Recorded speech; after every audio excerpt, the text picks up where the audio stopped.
네, 오늘 이 새벽에 함께 나눌 하나님 말씀은 계시록 20장 11절에서부터 15절까지 기록되어 있는 본문의 말씀입니다.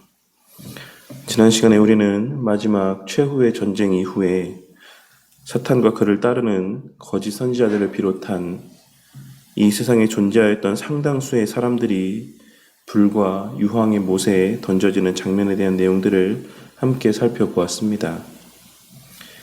오늘날 이 시대를 살아가는 성도들은 우리가 받은 구원을 당연하게 여기거나 입으로는 감사를 한다라고 해도 실제로는 그러한 감사의 감정들이 그저 누군가가 얼마의 돈을 거저 주었을 때 혹은 예상치 못한 물질의 소득을 얻었을 때 느끼게 되는 감사와 기쁨에 비교해 보았을 때 그와는 비교도 되지 않을 정도로 하찮게 여기는 모습들을 발견하게 될 때도 있지만 사실 우리가 하나님을 알고 믿게 된 것은 전 지구의 역사를 놓고 보았을 때 그리고 오늘날 이 시대를 살아가는 전 인류의 삶의 모습과도 비교해 보았을 때 너무나도 특별하고 큰 은혜라고 하는 사실을 우리는 지난 시간에 함께 나눈 말씀의 내용들을 통해 발견하고 깨달을 수 있어야지만 될 것입니다.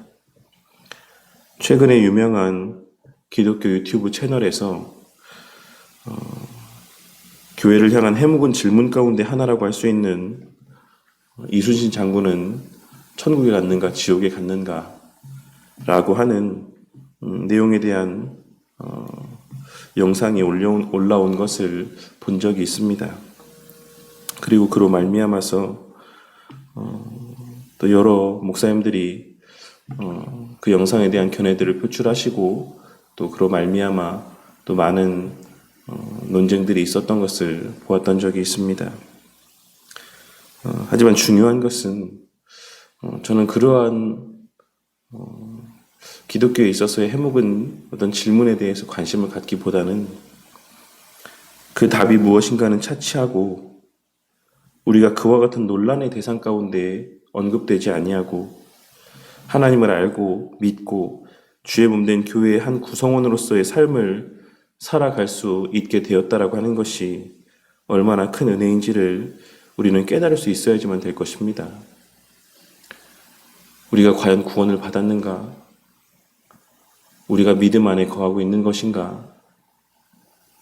이런 어떤 논쟁의 대상거리로 여겨지지 아니하고 분명한 말씀을 듣고 분명한 믿음을 고백하고 주의 몸된 교회의 그 가시적인 공동체의 회원이 되어 신앙의 삶을 살 수 있다라고 하는 것, 이것이 얼마나 큰 은혜인가를 깨달을 수 있어야지만 된다라는 것입니다.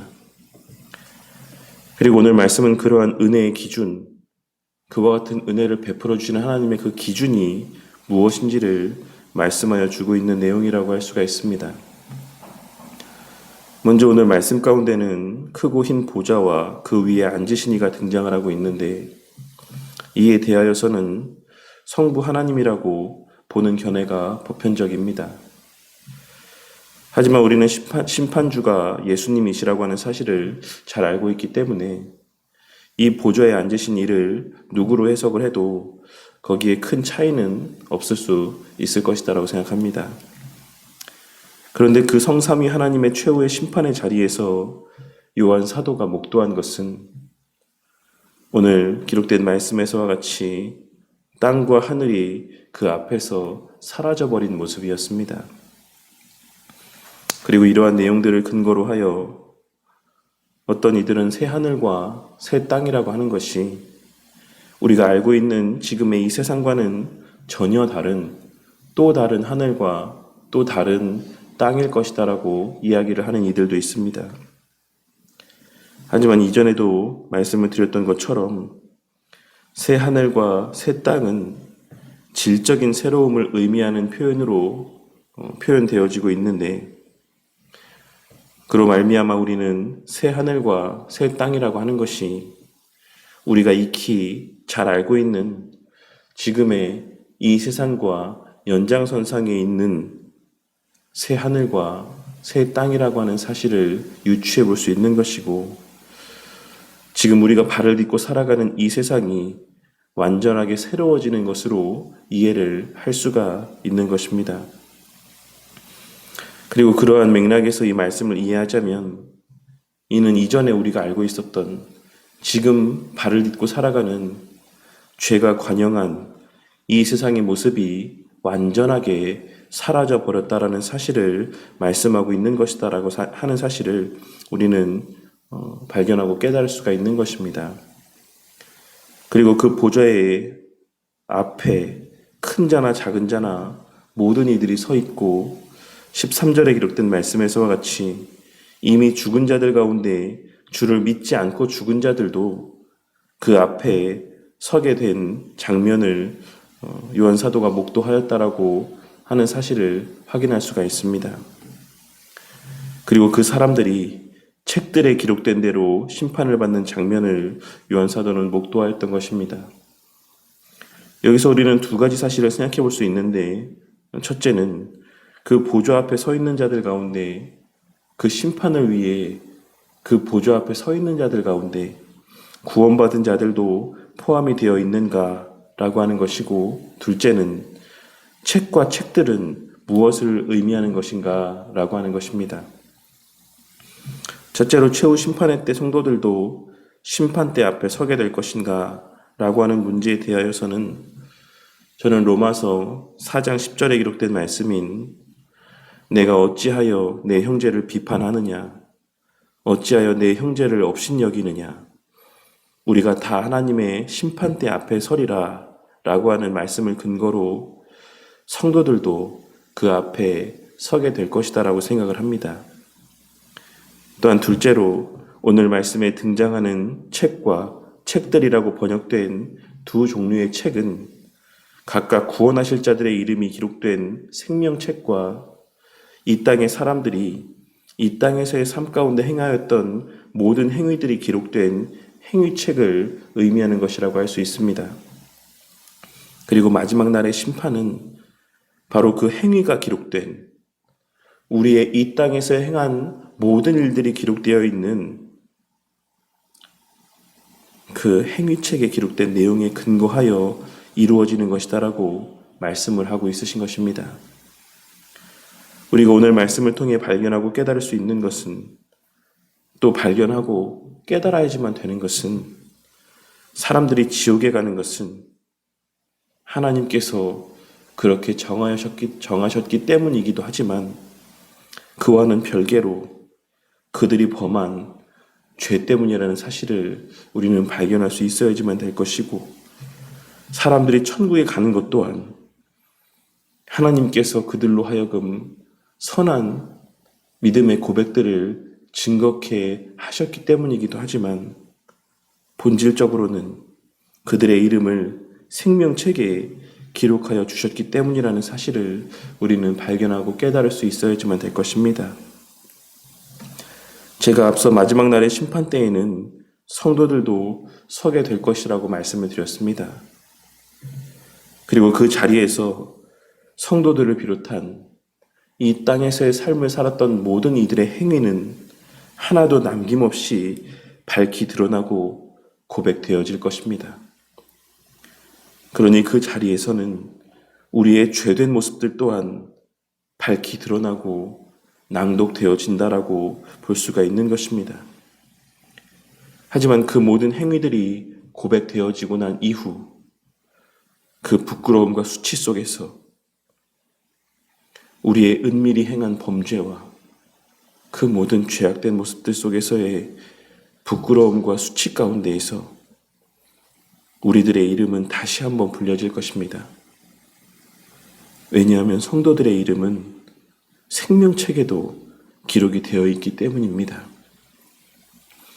우리는 우리의 구원에 있어 아무 선한 것을 하지 않았음에도 불구하고, 오히려 여전한 죄 가운데 살았음에도 불구하고 입으로는 주를 믿는다라고 고백을 하며 그 뒤에서는 악한 마음들을 품고 죄악된 행위들을 나타내 보였음에도 불구하고 하나님께서 우리의 이름을 생명책에 기록하여 주셨다는 사실로 말미암아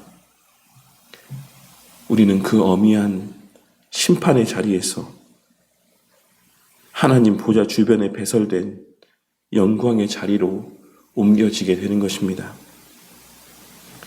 이 장면의 모습을 한번 떠올려 보시기를 바랍니다. 나보다 죄를 덜 지은 사람, 오히려 인간적인 기준에서는 그 행위를 다 낱낱이 고백하여 보니 나보다 더 선하고 의롭게 살기도 했던 사람들은 그 심판대 앞에 그대로 남겨있고 더 나아가 불못에 던져지고 있는데, 이미 나의 죄악된 모습들이 낱낱이 고백되어진 이후에 그러한 죄 가운데 살았던 나는 천사들의 영접을 받으며 하나님 보좌 주위에 앉게 되는 모습을 한번 상상해 보시는 성도님들이 되시기를 바란다는 것입니다. 그 순간에 우리가 자랑할 것이 무엇이 있겠습니까? 그 순간에 우리가 하나님께 요구할 다른 무엇이 더 있을 수 있겠습니까? 하나님께서는 요한 사도를 통해 우리가 장차 누리게 될 그 영광의 때를 지금 이 순간에도 계속하여 우리 가운데 계시하여 주고 있으신 것입니다. 그러니 구원에 있어 우리가 행하여야 할 일들이 남아있다라고 하는, 여전히 우리가 율법 가운데 순종해야지만 구원을 받을 수 있다라고 하는 잘못된 가르침들 가운데 빠지는 자들이 되지 마시기를 바랍니다. 우리는 그저 우리 이름이 생명책에 기록되어 있기 때문에 보잘것없는 우리와 같은 자들의 이름을 하나님께서 생명책에 기록하여 주셨기 때문에 그 하나님의 전적인 은혜, 무한하신 사랑으로 구원을 받은 것에 불과하다라는 사실을 우리는 늘 깨닫고 명심한 가운데 살아가야지만 되는 것입니다. 그러니 그와 같은 은혜에 대한 감사가 우리 성도님들의 삶 가운데, 그 마음 가운데 늘 충만하기를 바랍니다. 그리하여 그 감사가 발로가 되어, 그 감사가 원동력이 되어 비록 연약하고 부족할지라도 주일에 우리가 함께 나눈 말씀에서와 같이 우리 예수님께서 우리를 위하여 활짝 열어두신 의롭고 선하고 거룩한 삶을 살 수 있는 그 길을 따라 매일의 삶의 시간들 속에서 조금은 덜 부끄러운 마지막 날의 때를 맞이할 수 있기를 위해 애쓰고 수고하는 삶을 살아가는 저와 우리 모두가 되기를 바랍니다.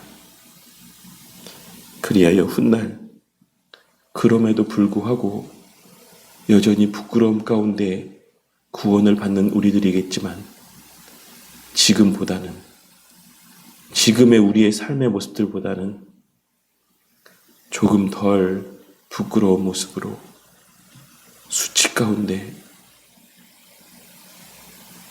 덜 수치스러움 가운데 그 주님의 구원하여 주시는 은혜 앞에 서게 되는 저와 우리 모두가 되기를 주님의 이름으로 간절히 축원합니다.